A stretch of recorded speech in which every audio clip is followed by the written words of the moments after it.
దావీదు మహారాజు రాసిన కీర్తనలు 11వ కీర్తన మొదటి నుంచి చివరి వరకు. దావీదు మహారాజు రాసిన కీర్తనలు 11వ కీర్తన మొదటి నుంచి చివరి వరకు. యెహోవా శరణజొచ్చియున్నాను, పక్షివలే నీ కొండకు పారిపొమ్ము అని మీరు నాతో చెప్పుటయేలా? దుష్టులు విల్లెక్కు పెట్టియున్నారు, చీకటిలో యథార్థ హృదయుల మీద వెయ్యుటకై తమ బాణములు నారియందు సంధించి ఉన్నారు. పునాదులు పాడైపోగా నీతిమంతులేమి చేయగలరు? యెహోవా తన పరిశుద్ధాలయములో ఉన్నాడు. యెహోవా సింహాసనము ఆకాశమందున్నది. ఆయన నరులను కనులారా చూచుచున్నాడు. తన కనుదృష్టి చేత ఆయన వారిని పరిశీలించుచున్నాడు. యెహోవా నీతిమంతులను పరిశీలించును, దుష్టులను బలాత్కార శక్తులను ఆయనకు అసహ్యులు. దుష్టుల మీద ఆయన ఉరులు కురిపించును, అగ్ని గంధకములను వడగాలియు వారికి పానీయ భాగములగును. యెహోవా నీతిమంతుడు, ఆయన నీతిని ప్రేమించువాడు. యథార్థవంతులు ఆయన ముఖదర్శనము చేసెదరు. ఇట్టి వాక్యములు దేవుడు దీవించునుగాక. ఆమేన్.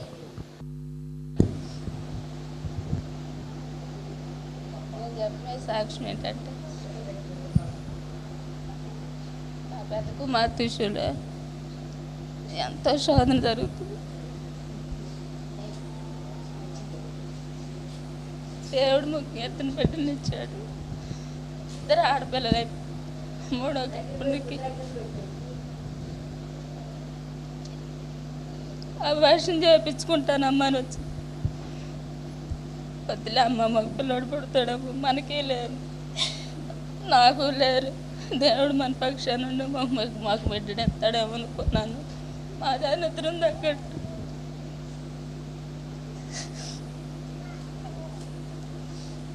ఆ బిడ్డ పుడతాం కూడా శోధంతోనే పుట్టింది. ఆడపిల్ల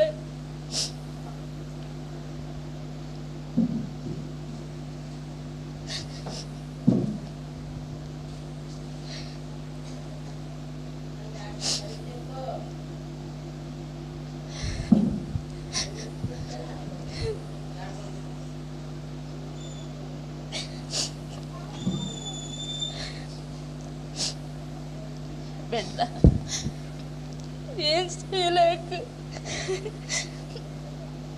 బిడ్డను తీసుకొచ్చాను. మగ బిడ్డ అనుకున్నాం మేము.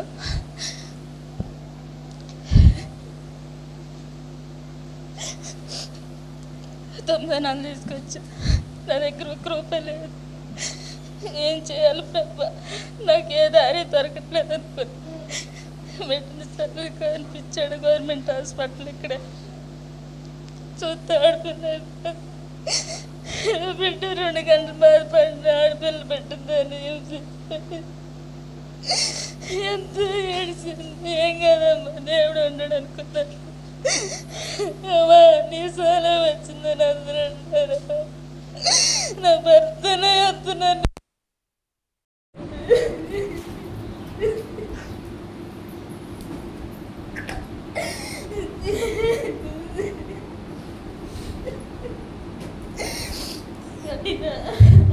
ఏం కాదు, ఆడపిల్లని మాకు నేను టెన్షన్ లేదమ్మా. నలుగురిని మెచ్చాక నొప్పులు కూడా పోగొట్టుకోలేదు నాన్నడు కూడా పెట్టిన ఇంటానికి బయటికి ఒప్పుకున్నాడు.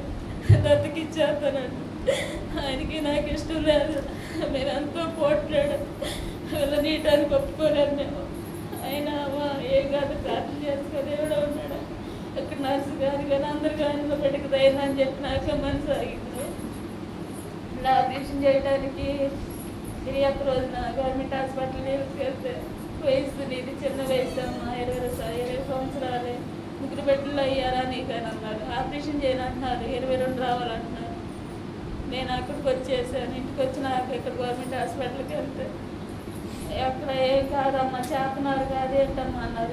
ఇక్కడ లేదంటే లేదంటే ఇక్కడ చేయట్లేదంట అని అంటే మళ్ళీ మైలువరగాలమ్మా. నేను మాకు ఫోన్ చేశాను, అక్క పిల్లకి ఆపరేషన్ చేయించాలి, ఆపరేషన్ చేస్తే పంపినక్క నువ్వు ఎంత కట్టాడు అంటే అక్కడ మాకు కూడా అడిగింది సున్నదక్క.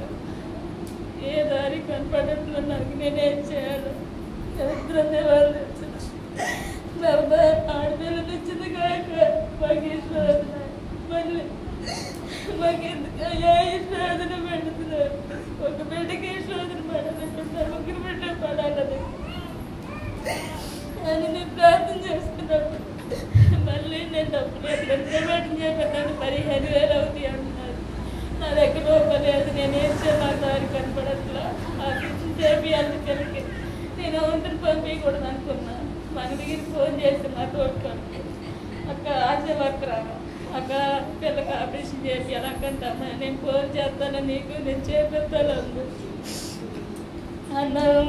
నేను పోయిన సోమవారం వెళ్ళట్టు సోమవారం మంగళవారం నాడు తీసుకొని అన్న టెస్ట్కి శుక్రవారం నాడు వెళ్ళాం. రిపోర్టులో కూడా అన్నీ నార్మల్ వచ్చినాయి. ఆపరేషన్ చేయించడానికి దేవుడు ఎంతో రూపాయి ఖర్చు లేకుండా పోయిన మంగళవారం నా బిడ్డకి ఎంత వార్తలు కానీ ఏమీ లేవు. కాబట్టి పక్కన బిడ్డలు పడుకుంటే నా బిడ్డ గుట్లే పడుకు నా ఇల్లు ఆడపిల్లకి అంత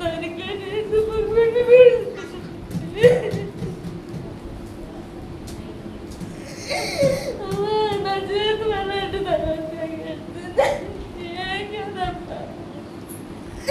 ఏమన్నాక ప్రార్థన చేసుకుని ఏడమ్మాట వాళ్ళు బతికే ఆయనకి సమాధానం లేదు. ఇద్దరికి ఆడపిల్లకి అన్నాడు. ఇప్పటికైనా పిల్లలు బయటికి వెళ్ళాలి. నా ఎల్లడు మనసు నా బిడ్డ మనసు మార్చి నా కూతుర్ని చక్కగా తీసుకెళ్ళడానికి మీరు అందరూ ప్రార్థించండి. నా 3 బిడ్డల రక్షణ పొందాలి. నా భర్త కూడా ఎంతో బాధపడుతున్నాడు. నాకున్న కష్టాలు ఎవరే చెప్తున్నారు? ఆ తండ్రికి అప్పు చెప్పుకుంటారా బాధలు? నా తల్లి చూడబోతే స్థితిలో ఉంది.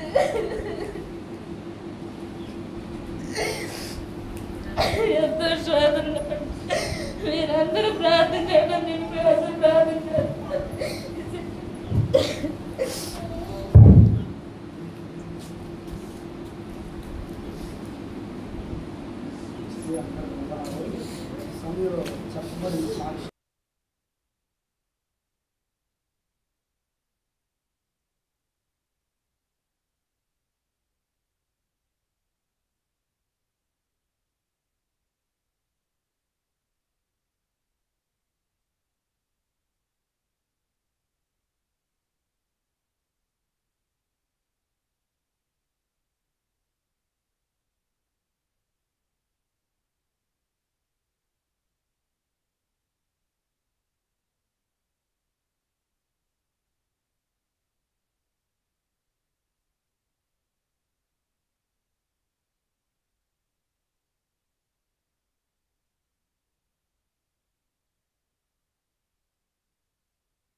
వెళ్ళిపోయాడేనా?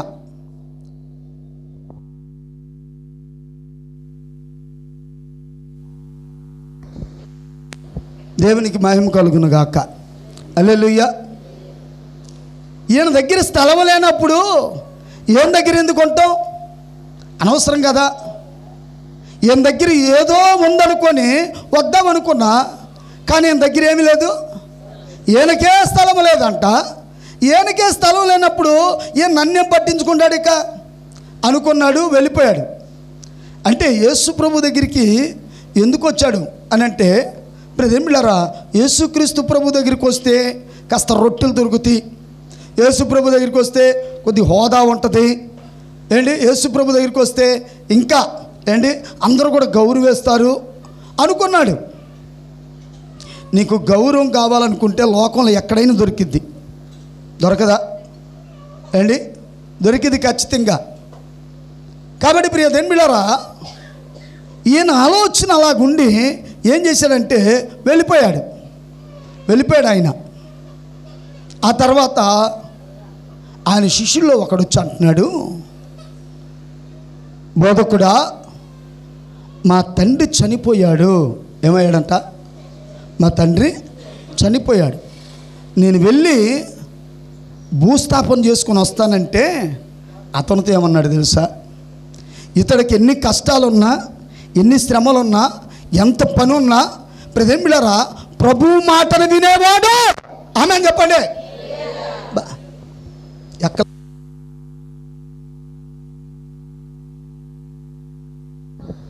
దేవునికి మహిమ కలుగును గాక. ఏంటంట? ఇతనికి ఎన్ని పనులున్నా, ప్రజలారా, ఇతను ఏమై ఉన్నాడంటే దేవుని మాటను వినేవాడిగా ఉన్నాడు. ఆమేన్. హల్లెలూయా, హల్లెలూయా. ప్రియ సోదరి సోదరుడా, అందుకనే ప్రభు ఏమన్నాడంటే ఇతనితో, మృతులు తమ మృతులే పాతి పెట్టుకుంటారు, నువ్వు వచ్చి నన్ను వెంబడించు అన్నాడు. ఏం మానుకున్నాడు? ఇప్పుడేనా ఏం మానుకొని దేవుణ్ణి వెంబడించాడు? ఒకడేమో ఏంటి హోదా కోసం వచ్చాడు, పేరు కోసం వచ్చాడు ఏంటి, తర్వాత ఆహారం కోసం వచ్చాడు. వచ్చిన వాడు ఏం చేశాడు ఏంటి? ప్రభువుని విడిచిపెట్టి వెళ్ళిపోయాడు. ప్రభు చెప్పినప్పుడు ప్రభు మాట వినలా. అయ్యా, ఏమి లేకపోయినా పర్వాలేదయ్యా, ఏమి లేకపోతే నాకేంటి, నువ్వు ఉంటే నాకు చాలు, ఆమేన్, హల్లెలూయా అన్నాడా? ఆ మాట అల్లా. ఇప్పుడు వీడికి ఏం కావాలి చెప్పండి? ఏం కావాలి? ఏం కావాలి వీడికి? అరే చెప్పరే, ఏం కావాలి? వచ్చినోడికి ఏం కావాలండి? ఒకటి తిండి కావాలి, రెండవది హోదా కావాలి ఏంటి బ్రదర్. ఇదిగో ఇంకా చూస్తే ఏంటి మంచి పేరు, ఇవన్నీ కోరుకొని ఎక్కడికి వచ్చాడంటే యేసు ప్రభు దగ్గరికి వచ్చాడు. కానీ తన హృదయంలో ఇవన్నీ ఉన్నాయని హృదయ రహస్యాలు ఎరిగిన వాడు ఆయన దేవుడు చూశాడు. ఆమేన్, హల్లెలూయా, హల్లెలూయా. నేను ఈ మాటలు ఎందుకు చెప్తున్నానంటే, పిల్లల మార్గం తప్పుతున్నప్పుడు తల్లిదండ్రులు పోతే పోయాళ్లే అనుకుంటారా? ట్రైన్ వెళ్తుంది, ట్రైన్ ఇంకా రాలా, ఆ పట్టాల దగ్గర బైక్ మీదో కారులోనో మొత్తం మీద ప్రయాణం చేసేవాళ్ళు ఆగారు, నడుచుకుంటూ వెళ్ళే వాళ్ళైనా ఆగారు, ఎందుకంటే గేట్ వేసేసారు. సరే, ట్రైన్ అక్కడ ఎక్కడో ఉంది, ఈ లోపల వెళ్ళిపోవచ్చు అని చెప్పేసి పిల్లడు నాన్న వెళ్దాం రండి అని చెప్పేసి ఏంటి ఆ పిల్లోడు గబగబ దిగి వెళ్తుంటే తల్లిదండ్రులు ఏమంటారు? ఏమంటారు చెప్పండి? ఏమంటారు?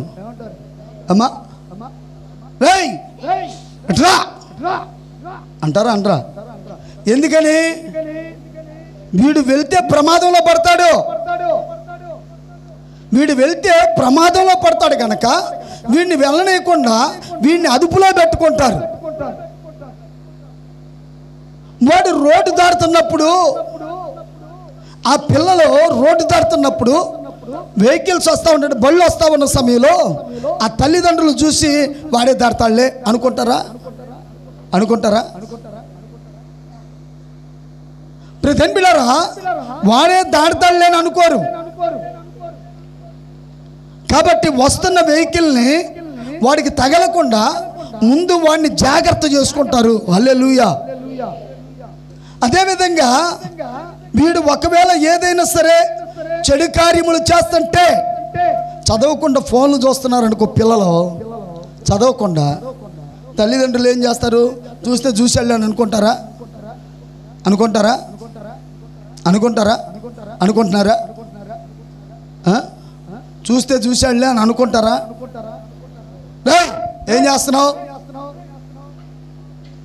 మీకు ఒక మాట చెప్తానండి. మదర్ తెరీసా గారు, మీరు ఆ బుక్ తెచ్చుకొని చదువుకునే పిల్లలు మరి ముఖ్యంగా నేను మీకు చెప్తున్నా, మీకు చాలా ఫ్యూచర్ ఉంది. వ్యర్థంగా మీరు సెల్ ఫోన్ల దగ్గర కాలయాపన చేయొద్దు, ఆటల దగ్గర మీరు కాలయాపన చేయొద్దు. అర్థమైందా? ఎక్కడ పెడితే అక్కడ కుర్రోళ్ళ దగ్గర కూర్చోమాక, అనవసరంగా మీ ఫ్యూచర్ పాడైపోద్ది. మీకు చాలా మంచి భవిష్యత్తు ఉంది, దాన్ని దృష్టిలో పెట్టుకొని మీరు చదువుకునే పిల్లలు, ప్రతి యవన పిల్లలు చెప్తున్నాను నేను. ఈ మదర్ తెరీసా గారు ఏంటి చదువుకోకుండా అసలు రాత్రి అంతా ఎక్కువగా స్నేహితులతోనే గడిపేదంట. మీరు ఆ బుక్ తీసుకొచ్చుకొని చదవండి. చదువుతుంటే సరే తల్లికి ఏం చేయాలో అర్థం కాల. బహుశా మరి ఆమె ఎన్నిసార్లు చెప్పిందో వినలేదు మదర్ తెరీసా గారు. ఈ రోజున ఆమె ప్రపంచంలోనే పేరుగాంచిన ఒక ప్రత్యేకమైన పేరుగాంచిన వ్యక్తిగా ఆమె ఈ ప్రపంచంలో నిలబడిపోయింది. ఆమేన్, హల్లెలూయా. కారణం ఏంటో కూడా నేను ఇప్పుడు చెప్తాను. అయితే ఈమె స్నేహితులతో ఏంటి ఎప్పుడు పడితే అప్పుడు ఆ కాలయాపన చేస్తూ ఉండేదంట. కాలయాపన చేస్తూ ఉండంటే ఏమో తల్లిగారు కొన్ని యాపిల్ కాయల్ని అది తీసుకొచ్చి తన యొక్క కుమార్తెకి ఇచ్చిందంట. అందులో ఒకటి చెడిపోయిన కాయ కూడా పెట్టింది. పెట్టిన తర్వాత సరే అమ్మా ఇవిగో అందంట. సరే మొత్తం మీద అవి తీసుకుంది, ఇంట్లో పెట్టింది. తర్వాత చూస్తే ఏంటి ఆమె చూసినప్పుడు కాయలన్నీ బాగానే ఉన్నాయి. మదర్ తెరీసా గారు చూసినప్పుడు కాయలన్నీ బాగానే ఉన్నాయి. ఆ తర్వాత ఏంటి మరి ఒక కాయ మాత్రం పాడైపోయి ఉంది, అది కూడా ఆమె చూసింది. తర్వాత చూస్తే మిగతా కాయలు కూడా పాడైపోయినాయి అంట. తెల్లారి పొద్దున్నే మరి ఎప్పుడు తెల్లారి అడిగిందో తర్వాత మరుసటి రోజులు అడిగిందో, మొత్తం మీద ఈ మదర్ తెరీసా గారు వారి మమ్మీని పిలిచి వాళ్ళ అమ్మని పిలిచి అడుగుతుంది, అమ్మ ఏంటి కాయలన్నీ పాడైపోయినాయి అంటే అప్పుడు చెబుతుందంట, అమ్మా ఇన్ని మంచి కాయలలో ఒక్క చెడిపోయిన కాయ ఒక్కటి ఉంటే కాయలన్నీ పాడైపోతాయి. మీరు ఎప్పుడైనా ప్రాక్టికల్గా చూడండి మీ ఇంట్లో చాలా రకాల పళ్ళు పదార్థాలు ఉంటాయి కదా, అవి పెట్టి చూడండి, మీకు అర్థమైంది. కూరగాయలైనా సరే ఆ మాట చెప్పినప్పుడు ఆ మాట అందంట. అన్న తర్వాత మళ్ళీ ఇంకో మాట ఏం చెప్పిందంటే, అమ్మా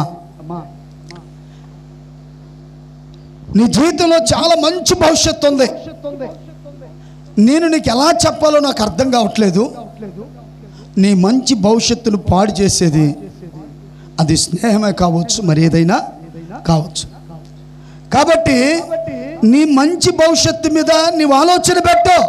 ఆమేన్, హల్లెలూయా.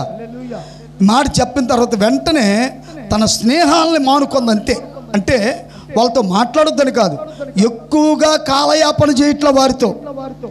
తన భవిష్యత్తు మీద ఏంటి తనకున్న ఆ యొక్క రాబోయే దినాల్లో తను ఏం చేయాలో దాని మీద మనసు పెట్టింది. అందుకని ఈ రోజున ప్రపంచంలోనే ఒక మంచి పేరుగాంచిన వ్యక్తిగా నిలబడిపోయింది. హల్లెలూయా, హల్లెలూయా.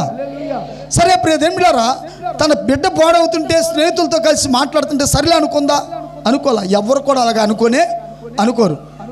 వింటే పిల్లల జీవితాలు ఆశీర్వాదకరంగా ఉంటాయి, దీవెనకరంగా ఉంటాయి. వినకపోతే చేసేదే ఉంది, అవునా కదా? వినకపోతే నేను చెప్పేది కూడా అదే. ఈ రోజు నా ప్రియ దేవుని సంఘమా, సంఘానికి దేవుడు తెలియజేస్తున్న వర్తమానం. ఆమేన్, హల్లెలూయా. చూడండి, నేను నీ మాట వింటే, నువ్వు నా మాట వింటే దానివల్ల ప్రయోజనం లేదు. ఏంటి ప్రియ దేవులారా, నేను రాత్రి కూడా ఒక మాట చెప్పాను. ఏంటంటే, ఎవరి మీదైనా ఒక వ్యక్తి మీద మంచి అభిప్రాయం ఉంటే, ప్రేమ ఉంటే, ప్రియ దేవులారా, వాళ్ళు ఏం చెప్పినా వింటారు, ఏం చెప్పినా చేస్తారు. కానీ ప్రియ దేవులారా, అది మంచే కావచ్చు, చెడే కావచ్చు. అయితే ప్రియ దేవులారా, ఈ రోజున నేను దేవుని సంఘానికి తెలియజేసే విషయం ఏంటంటే, మీరు మార్గం తప్పిపోకుండా ప్రియ దేవులారా, మిమ్మల్ని సరైన మార్గంలో పెట్టడానికే దేవుడు ఏం చేశాడు? దేవుడు ఏం చేశాడండి? ప్రియ దేవులారా, తన దాసుల ద్వారా తన వర్తమానమును అందిస్తూ ఉన్నాడు. ఆమేన్, హల్లెలూయా. ఇదే నువ్వు తెలుసుకోవాలి. ఒకసారి నాకు ఫోన్ ఇస్తారా? టైం తీసుకుంటాను. మీ అందరికి ఫ్యాన్ ఉండే, నాకు లేదు. చర్చిలో గడియారం ఉండే సరిగ్గా పనిచేయట్లా. ఏదున్నా సరే దాన్ని పట్టించుకోండి.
వచ్చాము, వెళ్ళిపోయాం.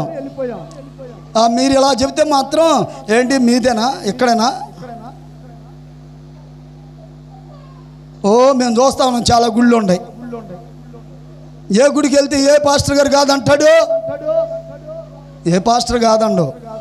ఎందుకంటే నేను ఖచ్చితంగా చెప్తున్నా, ప్రియ బిళ్ళారా,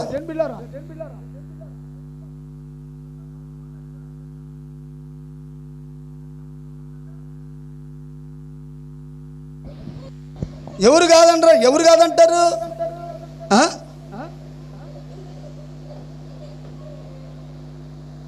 మిమ్మల్ని సరైన మార్గంలో పెట్టడమే దైవజనుడి యొక్క లక్షణం. ఆమేన్, హల్లెలూయా. ఒక విషయాన్ని మీకు ఈ సమయంలో నేను జ్ఞాపకం చేయాలని ఆశపడుతున్నా. చూడండి, మనము అపోస్తుల కార్యముల గ్రంథం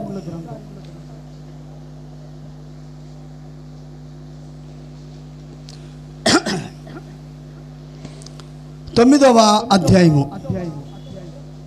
అపోస్తుల కార్యముల గ్రంథం 9వ అధ్యాయము. బైబిల్ గ్రంథంలో యేసుక్రీస్తు ప్రభువారి దగ్గరికి వచ్చి ఒక ఆయన అంటాడు, నీ సిద్ధాంతం నా సిద్ధాంతం ఒకటే అన్నాడు. దానికి యేసు ప్రభువారు సమ్మతించాడా? ఏమండి, సమ్మతించాడా? ఎవరొచ్చన్నాడు ఆ మాట? ఎవరొచ్చన్నారండి? అమ్మా, బరబ్బా. ఈ బరబ్బా అనేవాడు ఎవడు అసలు? ఎవడు వీడు? మాట్లాడరే, ఎవడండి వీడు? బందిపోడు దొంగ. ఏంటి, వీడికి ఒక ముఠా ఉంది. వీడి పని ఏంటంటే ఏంటి, మొత్తం మీద దోసుకోవటమే వీడి పని, ఈ బరబ్బా గాడిది. ప్రజెంట్ బిళ్ళారా, అలాంటి బరబ్బా యేసు ప్రభు దగ్గరికి వచ్చి అంటున్నాడు, నీ సిద్ధాంతం నా సిద్ధాంతం ఒకటే, నువ్వు నాతో చేయగలుపు అన్నాడు.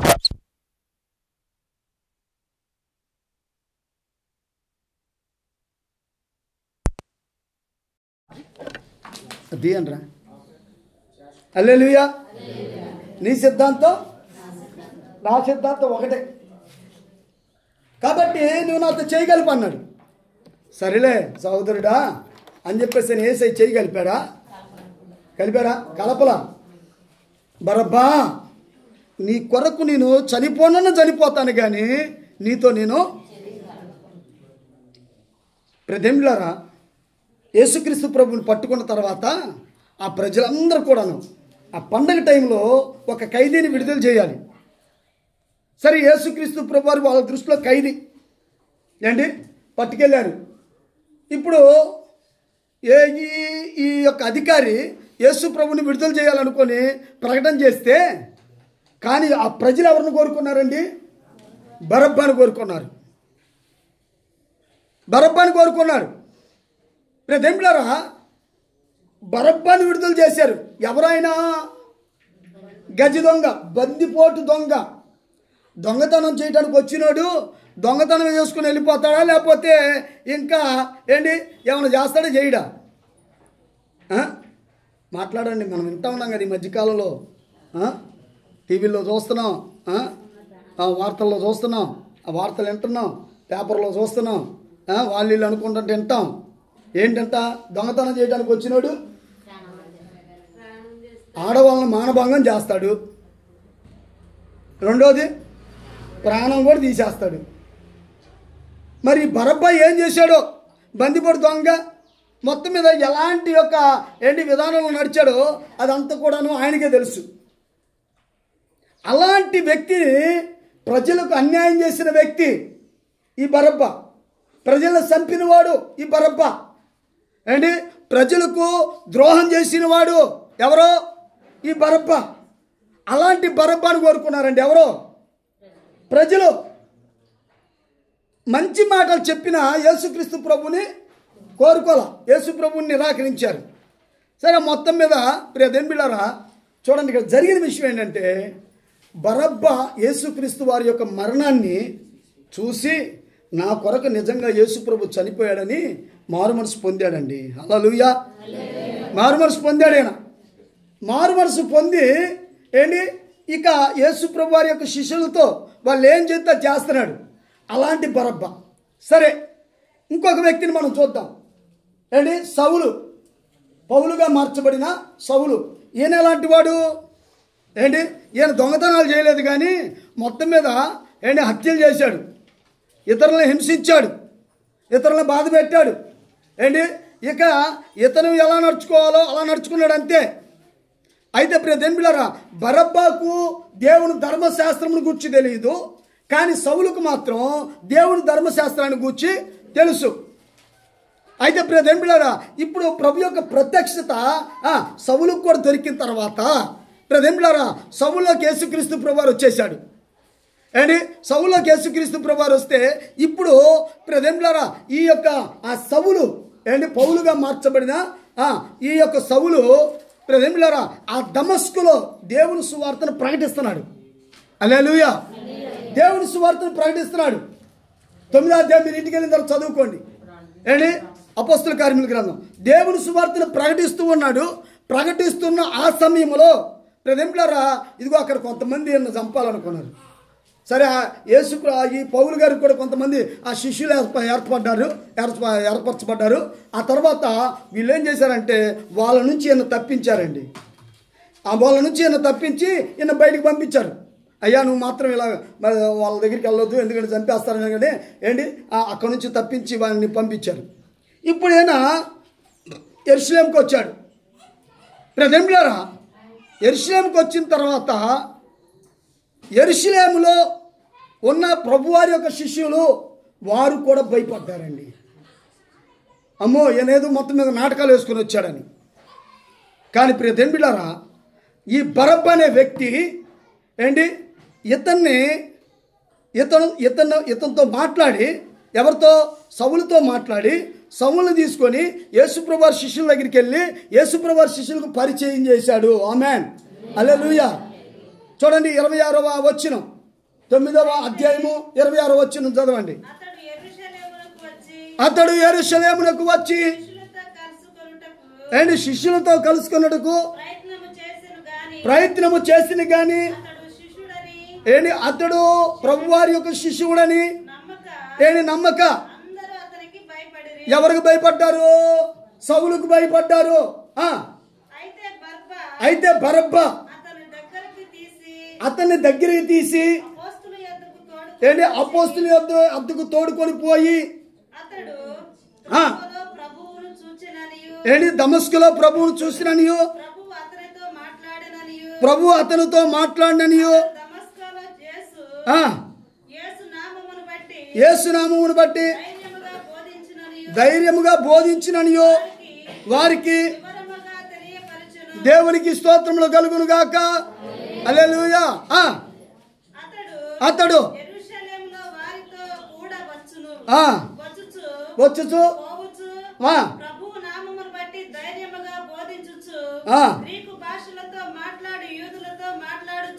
ఏంటి గ్రీకు భాష యూదులతో మాట్లాడుచు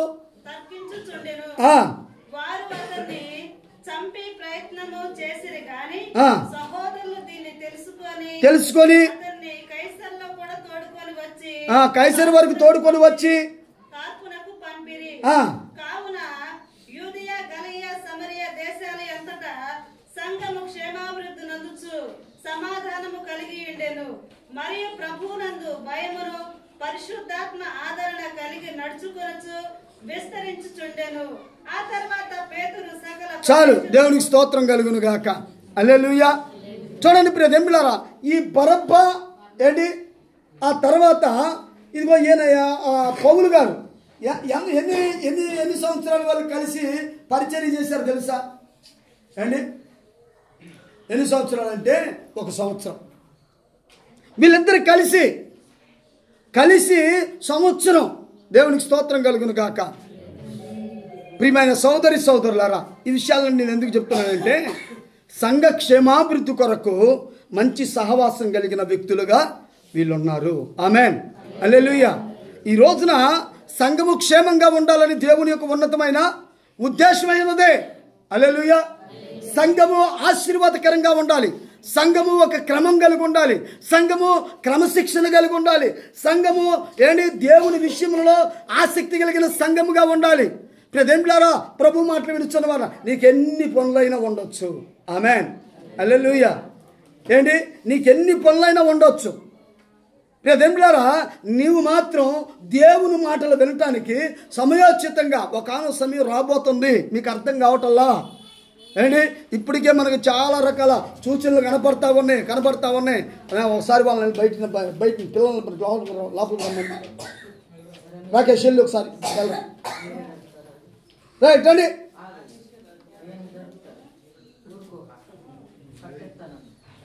ఆ కారు ఎక్కుతున్నారు, కార్లు అన్నీ కొట్టేశారు. ఊరికో దసరా ములాబలకు తీసుకొచ్చాను. ఎక్కడికైనా మీరు పొద్దు బయటికి వెళ్తున్నారు. రైట్.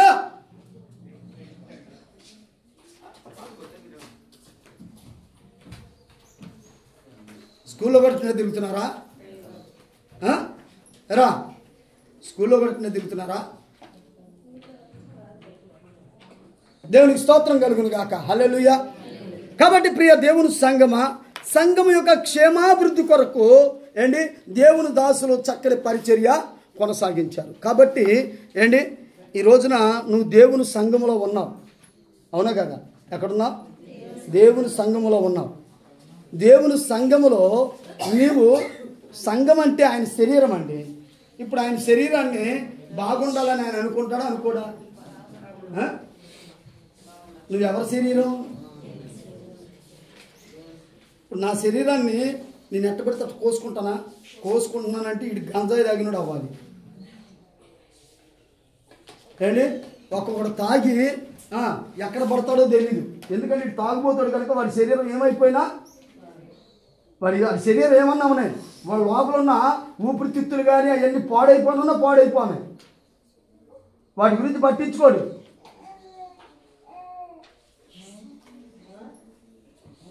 కానీ నీ శరీరాన్ని గురించి నువ్వు పట్టించుకుంటావో లేదో తెలియదు, కానీ నిన్ను గురించి మాత్రం దేవుడు పట్టించుకున్నాడు. హల్లెలూయా.